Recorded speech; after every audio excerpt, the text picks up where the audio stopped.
আমার উম্মতের গুনাহ বেশি, তারপর নবী কান্দে, প্রভু গো তারপরে আমার ডর হয় না জানি আমার উম্মত জাহান্নামে যায়। এমন দরুদি জগতে আছে কেউ আছে? নবী আমার বসছেন আজকে নবীর ভালোবাসায়, আর আপনাদের ব্যথা নবী মদিনা থেকে কান্দে। আজকে সাকসেস আপনারা কোন মা বাবার সন্তান আপনারা? আরে আপনারা কোন মা আপনাদেরকে গর্ব লইছে মিয়া? দুনিয়াতে বাঁচুক আর কবরে থাক, এই মার গর্ব ধন্য হয়ে গেছে, আপনাদের বাবার জিন্দেগি ধন্য হয়ে গেছে। মা শ্রেষ্ঠ সন্তানের, শ্রেষ্ঠ মা বাবার শ্রেষ্ঠ সন্তানরা এখনো পর্যন্ত বসে আছেন নবীর ভালোবাসা নিয়ে। নবী আমার কান্দে, মাবুদ গো তারপর আমার ডর হয় না জানি আমার উম্মত জাহান্নামে চইলা যায়। বেশব মেরাজের একটু আলোচনা করতেছি, কষ্ট হবে আপনাদের। তারপরও নবী যখন কান্দেন, আমার আল্লাহ বলে ও বন্ধু কাঁদবেন না। ওয়াইলা সালাকা ইবাদি আন্নী ফাইন্নী করিব। বন্ধু আমি আল্লাহ কথা দিলাম, আমি আল্লাহ তোমার উম্মতের পাশে পাশে থাকবো। বন্ধু গো শুধু তাই নয়, আমি আল্লাহ রহমতের ফেরেশতা তোমার উম্মতের সাথে সাথে রাখবো। বন্ধু কেন রাখবো জানো কিনা? কেন গো দেখবেন, আপনাদের বোঝানোর জন্য বলছি। আপনাদের এই পুরা নিলিখা এমন কিছু ভদ্রলোক আছে, শত্রুর পিছে শত্রু লেগে থাকে, তারে নজরে নজরে চোখে চোখে লাগে, তারে ক্ষতি করব, তারে গ্যারান্টি দেয় 365 দিনের ভিতরে একদিন ফাইলে আর সাইজ করব। আছে কিনা এই ভদ্রলোক? আছে না? নজরে নজরে রাখে। হ্যাঁ যদি শুয়ের জায়গা পায় তাহলে এটারে কুড়াল দিব। কি দিব? শুয়ের জায়গা পাইলে কি দিব? কুড়াল।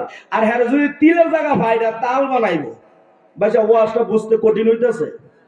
এরকম ভদ্রলোক আপনাদের নিলিখে আছে না? না থাকলে কইেন, আমরা ভাড়া মনে পার্সেল কইরা যদি শর্ট মোট পরে।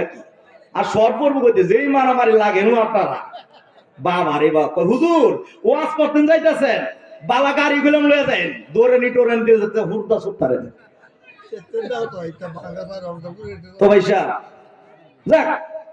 মারামারি দিক দেখুন আগায়া যাতে হাসর মারো কইতা রে রাইগুড়ার মানুষ এটা মাহফিল মাদ্রাসা মসজিদের লাগিয়া দেউন না বলা আগাই হই। ঠিক হন সব গন্ধ থাকতে ভাইসা আপনারা শেষ কাটাই না। রায়পুরার পরিচয় দিল ট্রেনের মধ্যে বলে টিকেটে টিটিয়ে বলে 12 টাকা।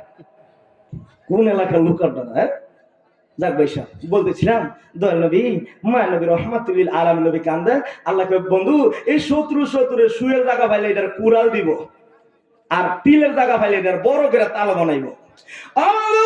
দুনিয়ার শত্রুরা যদি শুয়ের জায়গা পাইলে কুড়াল দেয়, তিলের জায়গা পাইলে এটার তাল বানায় দেয়। বন্ধু আমি আল্লাহ রহমতে ফেরেশতা তোমার উম্মতের পিছনে পিছনে রেখে দিলাম। বন্ধু গো আমি আল্লাহ যদি শুয়ের জায়গা পাই কুড়াল দিব, আর তিলের জায়গা পাইলে এটার তাল বানায়া। বন্ধু গো আমি আল্লাহ কথা দিলাম, এমন একটা মাহফিলের উসিলা আমি যাদেরকে পাবো, যারা মাহফিলে যাইয়া বইব, এমনটা একটা উসিলা লাগাইয়া আমি আল্লাহ তাদের জীবনে গুনাহগুলি মাফ কইরা দিব। তাহলে বলুন আজকে আল্লাহ একটু সুযোগ পাইছে কিনা? ওই যে শত্রু যেমন তিলের তাল বানাইবো, তাহলে আজকে মাহফিল একটু যদি এটার বড় বানানোর ক্ষমতা আমার আল্লাহর আছে কিনা? তাহলে ভাই সাহেব আল্লাহ পাকে আজকে যারা এই সুযোগ করে দিয়েছেন, আমাদের জীবনের গুনাহগুলি মাফ, আর স্বপ্ন যুগে একদিন নবীকে স্বপ্নে দেখা। কি কন এই নবীকে স্বপ্নে দেখতে চান কি চান না? নবীর স্বপ্নে দেখলে কি পাবেন?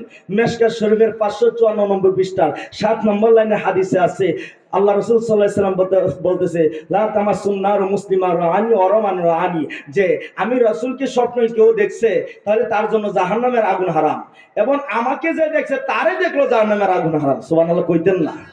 পৃথিবীতে আমি যদি তুফাজল আপনি ঘন্টার পর ঘন্টা দেখবেন, জাহান্নামের আগুন হারাম হইব? কিন্তু আমার নবীকে যদি দেখতে পারেন, কোন চক্ষু দেখবে? আজকে যে যুবক আজকে নবীর ভালোবাসায় বসে আছেন, এই যুবকদের নসিবে নবীকে স্বপ্নে দেখার ভাগ্য জুড়তে পারে। এজন্য বসেন নবীর প্রেম ভালোবাসায়। হে সোনার মদিনার নবী, সোনার বাংলায় আসতে ফাস্টফুড ভিসা লাগবো? ঘুমের ঘর আইসা ডাক দিতে তো না একদিন ইনশাল্লাহ। আল্লাহ পাক যেন আমার এই দেশের যুবক মুরব্বী বাজান মা বোন যারা আছে, আমার আল্লাহ জীবনে একদিন হলো নবীর জিয়ারত, নবীর মক্কা মদিনা মেহমান, এবং নবীকে স্বপ্ন যোগে একদিন দেখা যেন আল্লাহ কবুল করে। সকল বল আমিন। আল্লাহুম্মা সাল্লি আলা সাইয়্যিদি